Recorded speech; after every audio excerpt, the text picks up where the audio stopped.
On a warm and sunny Saturday in May of 2015, I woke up and I wanted cereal for breakfast. I remember walking out of my room into my kitchen, but something felt different. I couldn't understand what it was, but when you live in a house for 6 years, you know when something is different. Actually, when anything is different.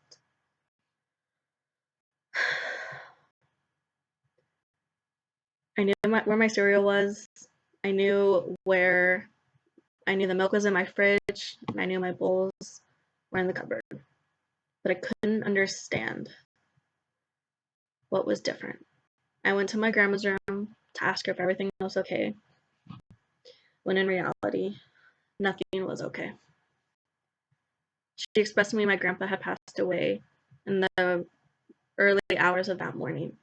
She expressed to me that he was in no pain, he was at peace, and everything happened very fast. Before I knew it, my whole family was at my house and phone calls were being made. They came with lots of food, lots of tears, hugs, and a lot of love to give.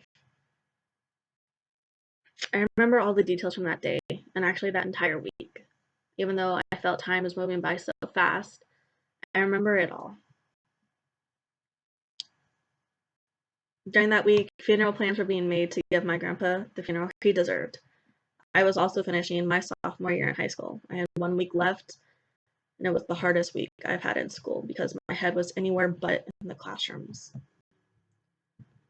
At the end of that week, I was putting pictures on boards together for my grandpa's funeral and spending time with my family that I haven't seen in a long, long time.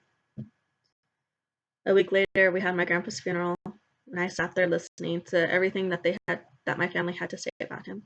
The loving moments, the funny moments, the most memorable, and my favorite moments with him.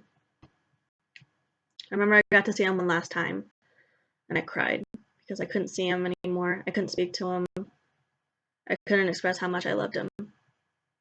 But I also cried because I promised him that I would make him proud, that I would not let this define who I am. I would come to terms with it, and I would ultimately be okay with it.